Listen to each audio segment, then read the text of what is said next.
the studio. I got my good friend Barry here videotaping us. So let's just look at it from the beginning here. At the beginning, we've got the Crybaby Wah. So this is what this sounds like.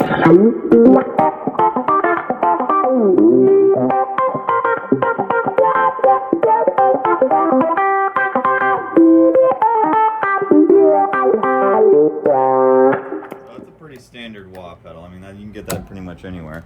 But anyway, from there, I'm running into this virtual Jeff thing. So a lot of people had questions about this. This is it comes with a whammy bar, a digital whammy bar that you can like bend notes and all these kind of different things digitally. And I use it for like a transpose. So like I'm tuned down a half step. Sometimes I'll tune down a whole step. So now it's tuned down a whole step. And then like you can even really get cool with it and you can go down even lower and put some distortion.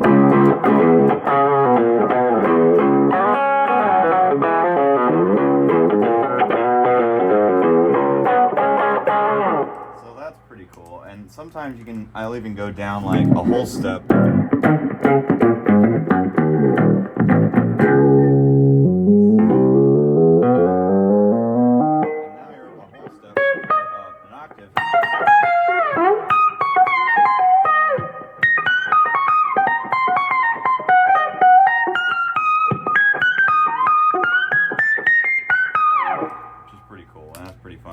Anyway, from there, I'm going to run right into the CS2. And then this is the first compressor in the chain. And I have one at the very end, too. But this one is, I'll show you what it sounds like on. Now, if I turn it off. It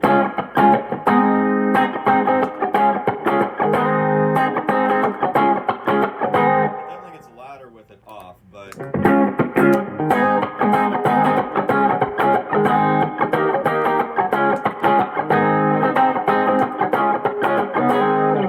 to notice a difference like that when we're sitting here playing that, but live it's really noticeable, and it really helps a lot to have that one in the beginning and then another one at the very end. And I used to just run that one by itself and nothing at the end, but so like I'll show you what it sounds like here's with no pedals at all. Let's just turn everything off. This would be like my dry signal.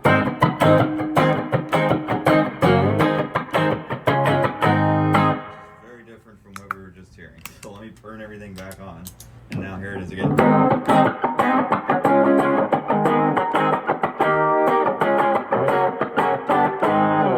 So it's a definite different, unique sounding thing. So anyway, from here it runs into the MXR Face 90.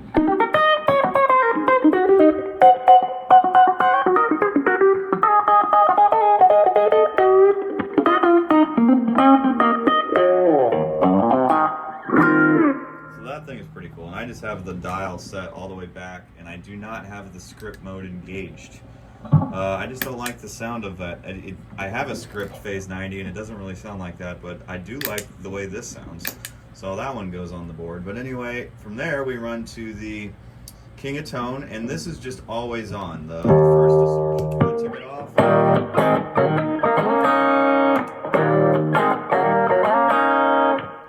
Adds a little bit of extra mid-range, I feel, and it warms everything up. There's another distortion I'll put on later, but anyway, from there I run to the tube screener, which gives me a little more dirt. And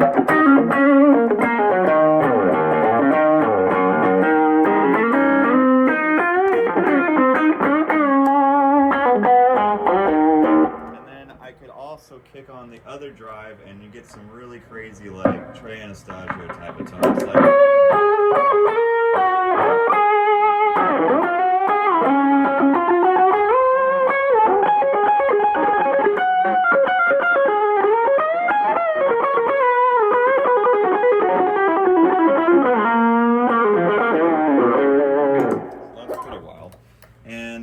From there, this thing is my tap tempo, and this is just a piano sustain pedal, and I think it's latching, and you can just plug it into any delay pedal that has tap tempo, and it works and it's better, which is a lot of people don't know that, but it's crazy. It's super tactile, and it's way better, and it lasts forever, better than the Boss FS5U or whatever that thing is.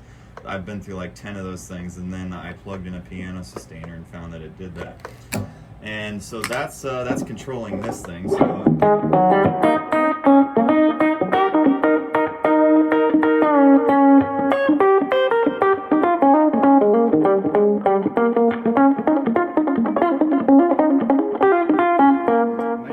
set like about like right here, and I'm running the 200 millisecond, and I usually run the analog one too, which is like a slower delay. So that's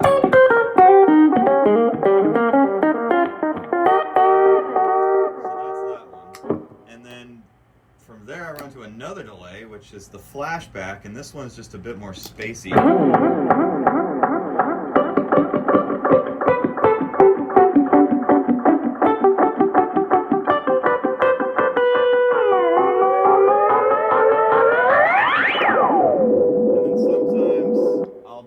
Crazy thing with this where I'll play with the analog, and I'll go like, and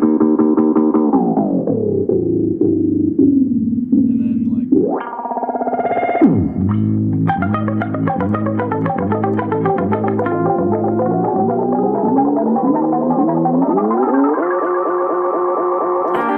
and then we'll go into like some other song or something. But anyway, that one's like pretty crazy fun for that kind of stuff. And then I think it's going, oh, I may have skipped one. Well, we did, at some point it went here to the chorus, but I'm not using it for chorus, I'm using it for the vibrato setting. And that is just gonna give me like this fake Leslie sound.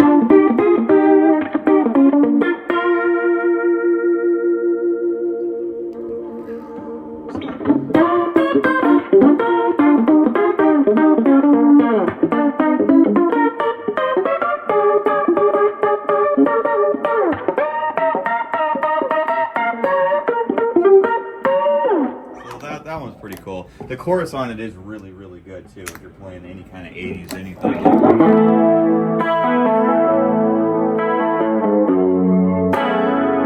I mean, that just sounds super 80s, and it's basically the CE1, the CE2, and then the vibrato one, which I can't remember which one that one is, but they're all just in one pedal, which is pretty cool. And so from there, it goes, I went to the flashback, and then to the Hall of Fame, and then I'm using this as like ethereal type stuff. And it's got a mash button that like does something with the tone of sort of.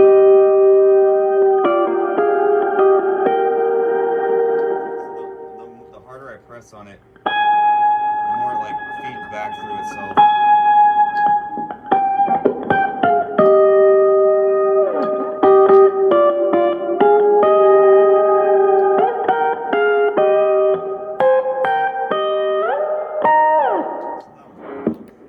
From here, run into the JHS color box. Now this thing is doing a whole lot of stuff. I took it off.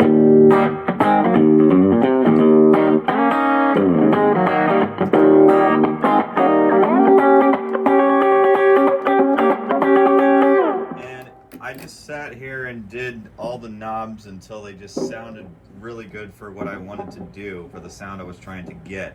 And the sound I'm trying to get is this like mid-rangey compressed sound that just has a punch to it, and like it just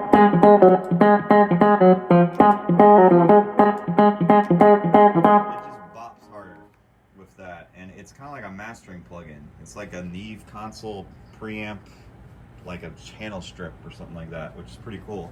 And then from there it runs to the Keeley. And so I used to just have everything like this pretty much, and I didn't have the Keeley. So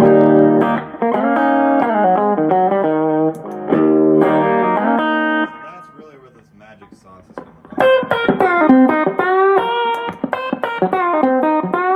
It just sounds a little bit flatter. And this sounds.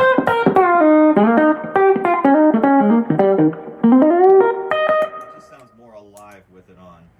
And I like it a lot. I had tried switching the two. Like I had the Keeley in the front of the chain, and then I had the CS2 at the end of the chain, and that did not sound good at all. It's crazy. And I tried the CS2 there, and then I tried a Wampler Ego over here, and that sounded even worse. But it just so happens that these two together in this particular way sounded the best. And you just kind of got to experiment, I guess, if you're doing that kind of thing. So anyway, from there we're running to the amp head, which is a Milkman 100 watt, and it's got a reverb on it, which is a really good screen reverb. And if I crank this thing up, I mean, it's really, it's a good reverb, but I just have it lightly on.